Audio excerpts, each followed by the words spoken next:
Merci de nous préférer pour vous informer. Voici nos titres.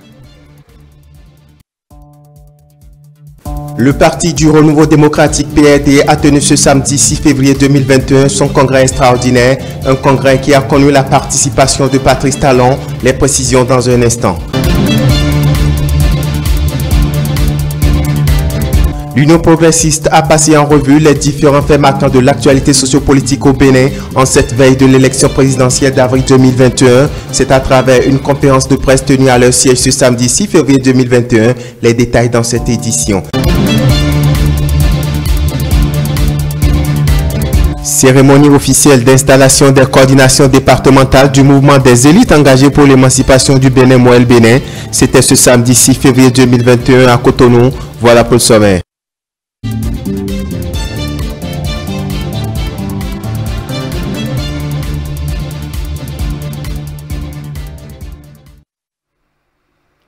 Bienvenue à tous. Sortie médiatique ce dimanche 7 février 2021 du porte-parole de la police républicaine, Roger Tawes, a apporté des clarifications au sujet de l'attaque physique contre Galiou Soglo, candidat à la présidentielle de 2021. C'était à la direction de la police à Cotonou. Nous vous invitons à suivre un extrait des propos du porte-parole de la police républicaine. Il est au micro de Mathieu Bokor et Edouard Kakou. Il est revenu à la police républicaine que le vendredi 5 février 2021, alors que M. Galiou Soglo se rendait à sa ferme située dans le village à Vagbert, arrondissement de Kpanrou, dans la commune d'Abomey-Calavi, le véhicule Lexus qui le transportait aurait essuyé des coups de feu simultanément sur ses deux flancs pendant qu'il roulait autour de 20 heures dans la brousse sur une piste isolée située à 3 km environ de la voie bitumée. Son chauffeur aurait réussi à forcer le passage et a poursuivi son chemin avant de se replier sur Cotonou à 30 km plus loin en prenant un contournement. Instruite par le procureur de la République près le tribunal de première instance d'Abomey-Calavi, la police républicaine a aussitôt ouvert une enquête de flagrance et s'est portée sur place pour les constatations et une reconstitution des faits en présence du conducteur. Les spécialistes de la police scientifique et technique sont également intervenus sur le véhicule pour des constatations. Les investigations se poursuivent. Toutes les hypothèses seront étudiées pour élucider cette affaire et déférer la procédure d'enquête subséquente devant le procureur de la République. Le Parti du Renouveau démocratique PRD a tenu ce samedi 6 février à Porto Novo son congrès extraordinaire. Les travaux ont connu la participation du président Patrice Talon, venu réaffirmer son soutien inconditionnel et admiration au parti des Tchoko Tchoko. Reportage. Considérant la volonté manifeste du président Patrice Athanase Guillaume Talon de rester un partenaire politique loyal du PRD, le bureau politique du Parti du Renouveau démocratique PRD décide de soutenir la candidature du président Patrice Athanase Guillaume Talon pour l'élection présidentielle du 11 avril 2021.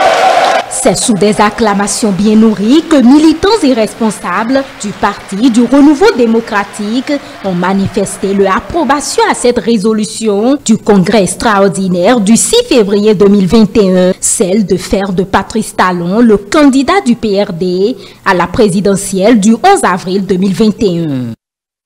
Congrès extraordinaire invité de marque, Patrice Talon y était aussi.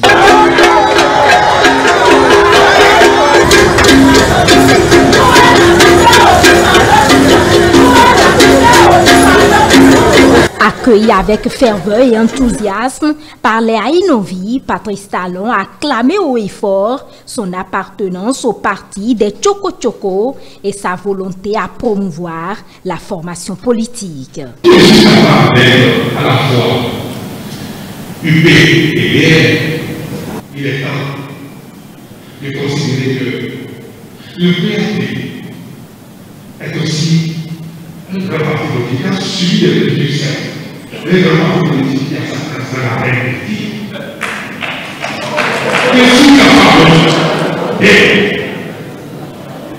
Je suis capable d'être autant PAD, de continuer d'être autant PAD.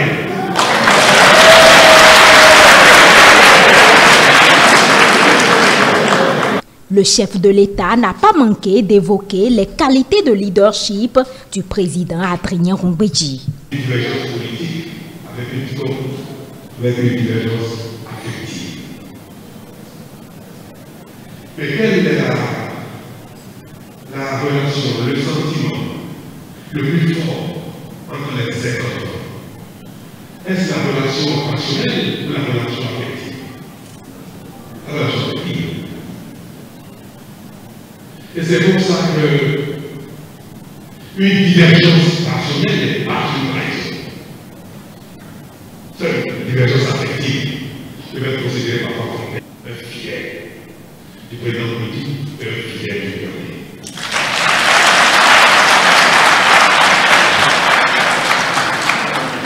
Parce que la fidélité est d'essence affective.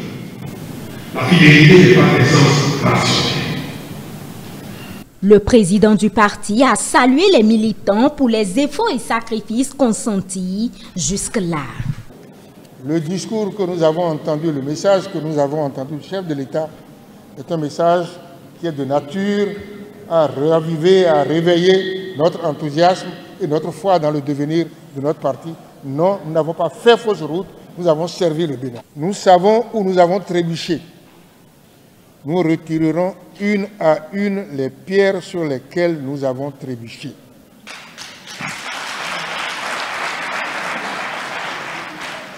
Cette sortie de Patrice Talon fait suite à celle effectuée la semaine écoulée au parti Union démocratique pour un Bénin nouveau et témoigne de la volonté du locataire de la Marina à encourager et promouvoir les partis politiques qui lui ont témoigné leur soutien indéfectible.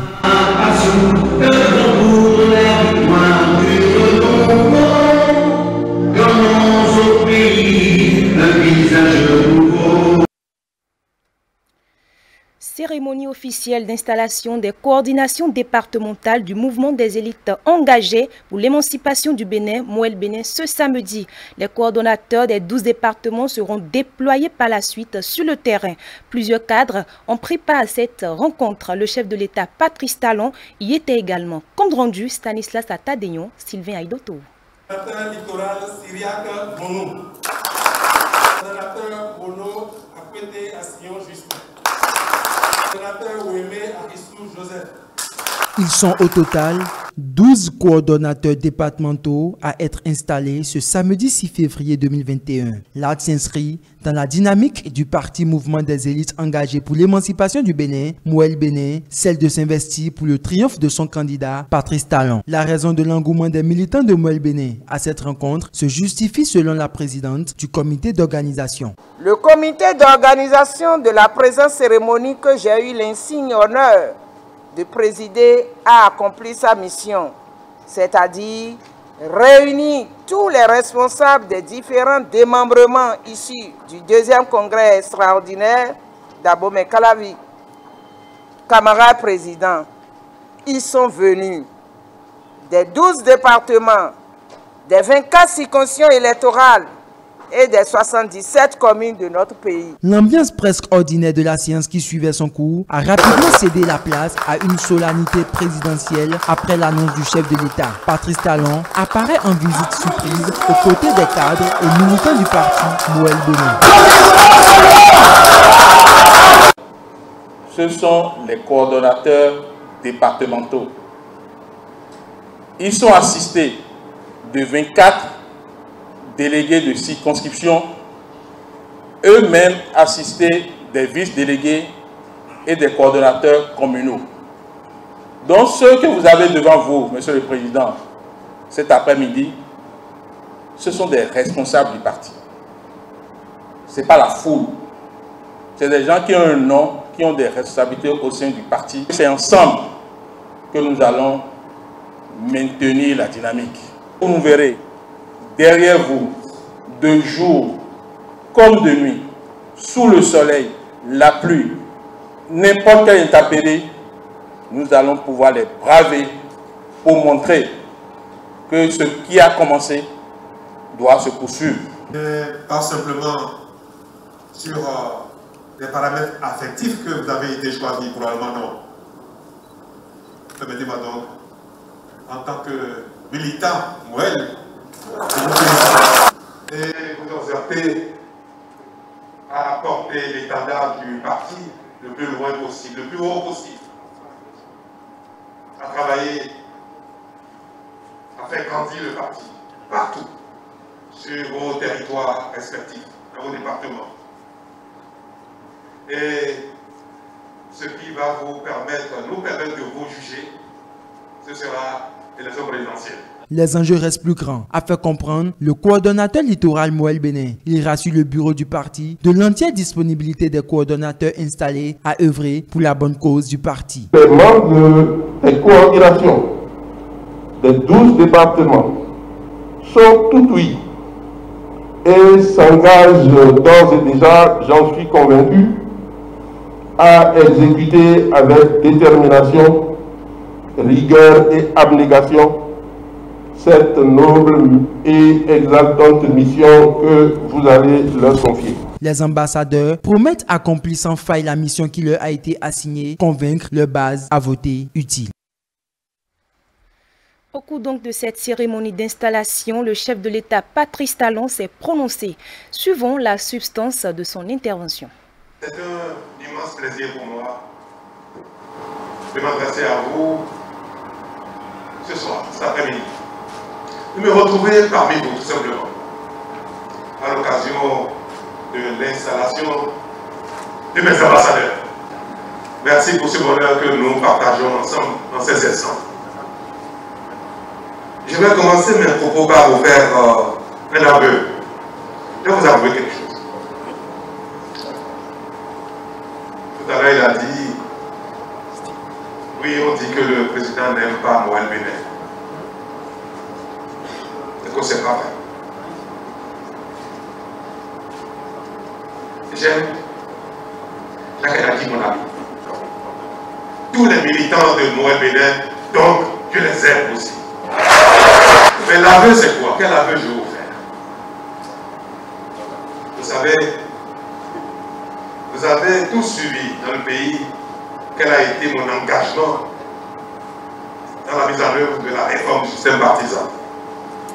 Vous savez combien j'ai tenu ce que tous les acteurs politiques forment, disparaissent au sein, se regroupent au sein de 2, 3, maximum 4 grands partis politiques. C'était ça mon feu. Et j'ai agi pour, avec foi, détermination. J'ai tout fait.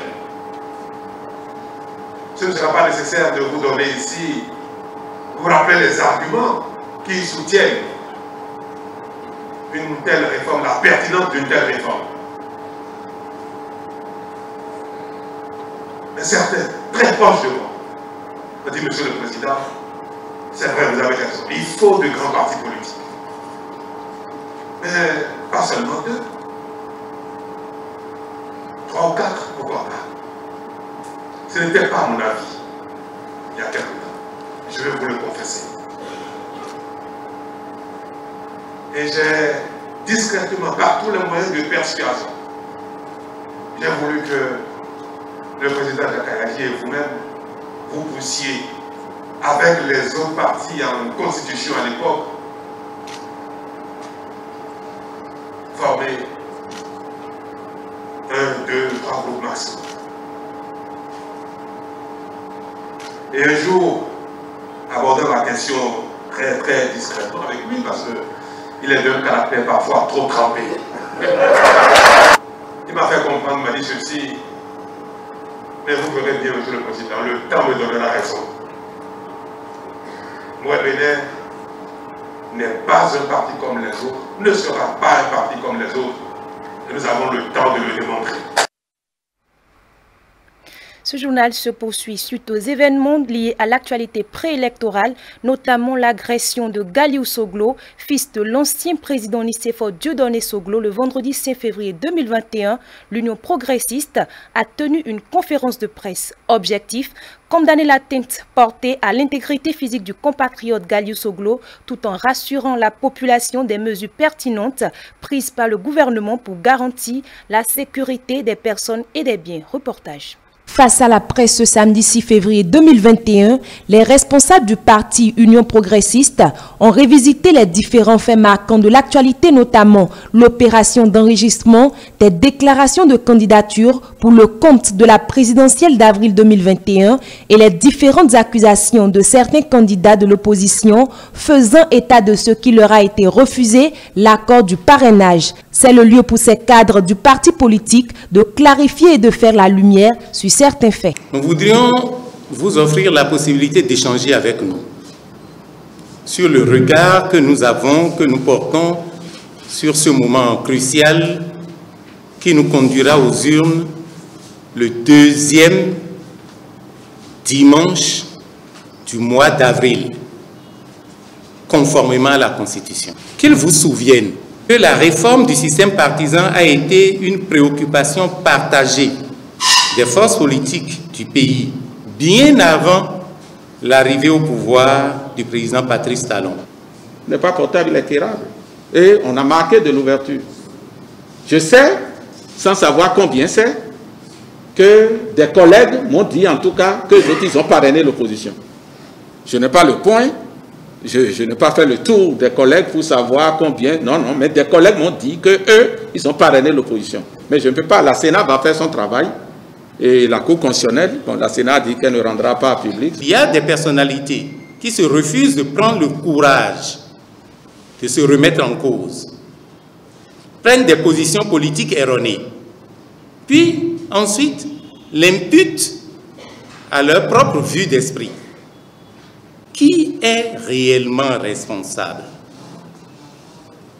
Qui est réellement responsable de la non-présence à l'Assemblée nationale et au sein de nos conseils communaux? Qui est responsable de la non-présence de l'opposition à ces niveaux? Qui est responsable du fait que certains partis ne disposent pas ou pas assez d'élus pour parrainer leurs candidats? Sur la question de fusillade de l'ancien ministre Galiou Soglo, l'Union progressiste écarte la thèse d'un assassinat politique. Le conférencier Lazare Sekwétor invite par la même occasion le gouvernement à mener les démarches nécessaires afin que lumière soit faite sur cette affaire. De tels événements en cette période préélectorale revêtent à nos yeux une gravité que nous ne saurions ne pas évoquer.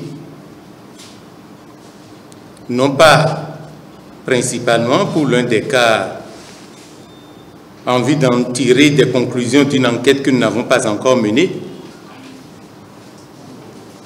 non pas pour crier au terrorisme politique ou à la tentative d'assassinat, comme le font déjà ceux qui ont développé ici et ailleurs de la proximité avec des actes crapuleux et les crimes politiques. L'Union progressiste voudrait plutôt souhaiter très vivement que le gouvernement et ses services engagent les diligences nécessaires afin d'identifier les tenants et les aboutissants de ces événements et que leurs auteurs soient sanctionnés. L'Union progressiste rêve d'un pays où tous les talents, même dans les camps opposés, concourent à révéler le génie du peuple béninois et à lui faire des avancées majeures. L'association Jeunesse engagée pour les initiatives de développement a été mise sur les fonds baptismaux ce samedi 6 février 2021. Elle a pour but d'inculquer à la jeunesse béninoise une conscience citoyenne favorable à un développement local et durable. Suivez le compte rendu de Stanislas Atadéon pour plus de précisions. Des jeunes engagés réunis en association pour échanger sur les questions de développement. Officiellement, ils sont à leur première sortie. Une sortie qui découle de plusieurs constats observés au sein de la société. Suite à un constat qui a été fait au sein de notre société. L'absence de la jeunesse dans la chaîne de développement à la base. C'est pour cela que, convaincus du devoir qui est le nôtre, nous nous sommes réunis au sein d'un creuset pour agir ensemble dans le but de renforcer le développement local et de le rendre davantage inclusif. Le résultat attendu n'est rien d'autre que la restauration des acquis, tant sur le plan politique que socio-économique. Pour le président de la JEID, la culture de la gestion responsable et efficiente des ressources publiques, ainsi que la promotion de la transparence dans l'action publique en vue de faire reculer la corruption, sont inscrites en lettres d'or dans le champ d'intervention de l'association. Des jeunes soucieux du développement de leur communauté se sont réunis au sein de l'association Jeunesse engagée pour les initiatives de développement, avec pour principal objectif d'engager une panoplie d'actions visant à impacter qualitativement les collectivités locales. La promotion des activités socio-économiques, le soutien à la création d'emplois, le développement du civisme fiscal, la protection de l'environnement, l'organisation de la solidarité entre habitants et entre communautés, la lutte contre l'exclusion, la promotion de l'intégration, l'éducation à la bonne gouvernance sont entre autres les chantiers sur lesquels Jeunesse engagée pour les initiatives de développement entend travailler. L'intervention de ces jeunes est fortement soutenue par plusieurs structures et collectivités locales. Au nom du maire de Cotonou, son représentant a rassuré ces jeunes du soutien indéfectible de l'Association nationale des communes du Bénin, ANCB, pour leur engagement dans le développement local. C'est une initiative qui nous réjouit parce que tout ce qui touche à la décentralisation nous va droit au cœur. Si l'Allemagne a pu marquer une résilience dans ces moments de crise économique, c'est à cause de la qualité de la décentralisation de ce pays. C'est la preuve que lorsque la décentralisation est en marche, le développement suit. Et nous sommes heureux que des jeunes comprennent l'importance de la décentralisation, l'importance du développement à la base et se mettent en association pour impacter ce développement. Le président m'a chargé de vous dire que l'ANCB est prête, totalement prête, à travailler avec vous pour que vos initiatives, votre contribution au développement local soit visible, non seulement à Cotonou, mais dans toutes les communes du Bénin. Un pari gagné pour cette première sortie officielle de l'association Jeunesse engagée pour les initiatives de développement. Ces jeunes très solidaires restent convaincus d'une chose, restaurer les valeurs et les acquis fondamentaux des biens publics. Un dernier élément pour mettre fin à cette édition, les préparatifs de la Chine pour les Jeux Olympiques d'hiver de 2022 se poursuivent. Le stade national vient de terminer la première fabrication de glace pour les Jeux Olympiques d'hiver de Beijing 2022 et le site est prêt pour tester les compétitions. Suivez le reportage de nos confrères de la CCTV+.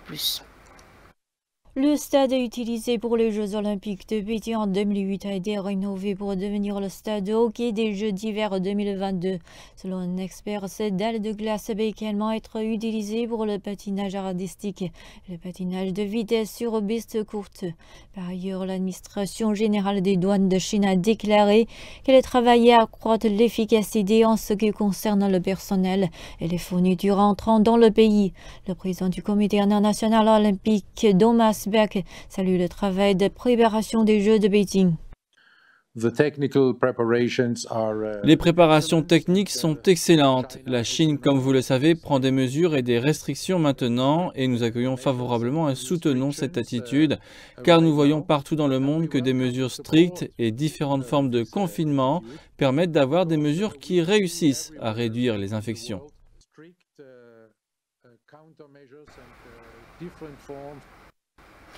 Et voilà qui referme cette édition. Merci de l'avoir suivi. Merci également à toute l'équipe technique. N'oubliez pas, ce journal est également disponible sur nos différentes plateformes digitales sur Facebook et YouTube. Tapez simplement ETélé Bénin. Je vous souhaite de passer une excellente fin de week-end et un très bon début de semaine en compagnie de nos programmes.